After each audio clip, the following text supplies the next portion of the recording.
আজকে মারাত্মক স্বাদের একটা ডিম ভুনা রেসিপি তোমাদের সাথে শেয়ার করব। একদম সহজেই এটি রান্না করে নিতে পারবে আর খেতে হবে অনেক টেস্টি। বাড়িতে হয়তো অনেকভাবেই ডিমটা রান্না করা হয়, কিন্তু একবার এই রেসিপিটা ট্রাই করে দেখো, আর কোনোভাবেই ডিম খেতে ইচ্ছে করবে না। বিশেষ করে যারা ডিম খেতে পছন্দ করে তাদের জন্য এটা একটা বেস্ট রেসিপি। তো ফ্রেন্ডস, আমি তৃপ্তি আর তোমরা দেখছো তৃপ্তির রসুই ঘর। তাহলে চলো আর দেরি না করে রান্নাটা শুরু করে দিই।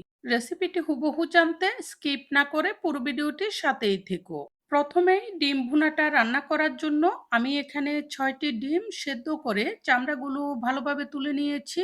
সেদ্ধ করার সময় ডিমের জলের মধ্যে হাফ চা চামচ পরিমাণ লবণ দিয়ে দিবে। লবণটা দেওয়ার কারণে ডিমের খোসাগুলো এরকম পরিষ্কারভাবে উঠে যাবে।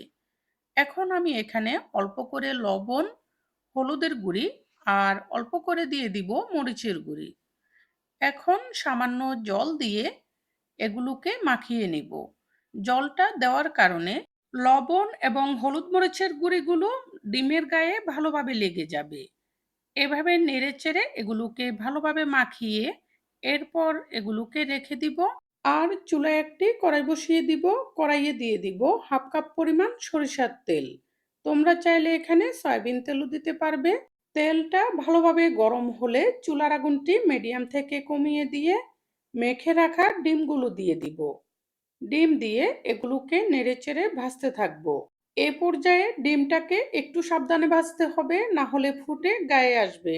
কিন্তু এভাবে যদি ভাজো তাহলে ডিমটা ফুটে গায়ে আসার সম্ভাবনা থাকবে না। এভাবে ভাজতে ভাজতে যখন ডিমগুলো তোমাদের পছন্দ অনুযায়ী ভাজি হয়ে যাবে, এগুলোকে নামিয়ে নিবে। আমি এর থেকে বেশি ভাজবো না, এরকম ভাজি হলে এগুলোকে নামিয়ে নিব। অনেকে ডিমটাকে একটু কড়া ভেজে রান্না করে খেতে পছন্দ করে, আবার অনেকে হালকা ভেজেই রান্না করে। এরপর তেলটাতে দিয়ে দিব একটি এলাচ, এক টুকরো দারুচিনি আর একটু করে দিয়ে দিব তেজপাতা। এগুলো একটু ভেজে নিয়ে এখানে 1.5 কাপ পরিমাণ পেঁয়াজ কুচি দিয়ে দিব আর দিয়ে দিব 1 চা চামচ পরিমাণ লবণ। লবণটা দেওয়ার কারণে পেঁয়াজগুলো তাড়াতাড়ি নরম হয়ে যাবে আর ভাজি হয়ে যাবে। এ পর্যায়ে আমি তোমাদের কাছে একটি রিকোয়েস্ট রাখছি। তোমরা যারা আমার চ্যানেলে নতুন এসেছো, সকল ধরনের রান্নার সহজ এবং সুস্বাদু রেসিপিটি পেতে আমার চ্যানেলটি সাবস্ক্রাইব করে রেখো। আর যারা আগেই সাবস্ক্রাইব করে রেখেছো তাদের জন্য থাকছে অনেক ভালোবাসা। পেঁয়াজগুলোকে কিছুক্ষণ ভাজার পর যখন এগুলো এরকম হালকা লালচা মতো হয়ে যাবে, এ পর্যায়ে 1 চা চামচ থেকে একটু কম রসুন বাটা আর হাফ চা চামচ দিয়ে দিয়েছি আদা বাটা। এখন আদা রসুন বাটাটাকে নেড়েচেড়ে পেঁয়াজের সাথে একটু ভেজে নিব। এতে করে ডিম ভুনার স্মেলটা অনেক ভালো হবে। এভাবে একটু ভেজে নিয়ে এরপর এখানে দিয়ে দিব 3টি কাঁচামরিচ ফালি করে। এগুলোকেও একটু নেড়েচেড়ে নিচ্ছি। এরপর এখানে অল্প করে জল দিয়ে দিব। জলটা দেওয়ার কারণে মশলাগুলো দিলে এগুলো পুড়ে যাবে না। এখন এখানে দিচ্ছি হাফ চা চামচ থেকে একটু বেশি জিরার গুঁড়া আর হাফ চা চামচ ধনিয়া গুঁড়া, হাফ চা চামচ থেকে একটু বেশি হলুদের গুঁড়া আর 1 চা চামচ দিচ্ছি মরিচের গুঁড়া। এখানে মরিচের গুঁড়াটা তোমরা তোমাদের স্বাদ অনুযায়ী দিবে। কেউ একটু ঝাল খেতে পছন্দ করে, আবার কেউ ঝালটাকে কমিয়ে খেতে পছন্দ করে, সেজন্য পছন্দ অনুযায়ী দিবে। এখন নেড়েচেড়ে এগুলোকে ভালোভাবে কষিয়ে নিব। মশলাটাকে ভালোভাবে কষানোর উপরেই কিন্তু ডিম ভুনার স্বাদটা সবচেয়ে বেশি নির্ভর করে। যতটা বেশি এই মশলাটাকে লাল লাল করে কষিয়ে নেওয়া হবে, অতটাই ডিম ভুনাটা স্বাদ হবে। তবে খেয়াল রাখতে হবে যাতে করে মশলাটা পুড়ে না যায়। ঠিক এরকম লাল লাল করে কষিয়ে নিতে হবে। তবে এর থেকে বেশি কষানো যাবে না, না হলে ডিম ভুনাটা কালো হয়ে যাবে। এখন ডিমগুলো দিয়ে এগুলোকে একটু নেড়েচেড়ে নিচ্ছি।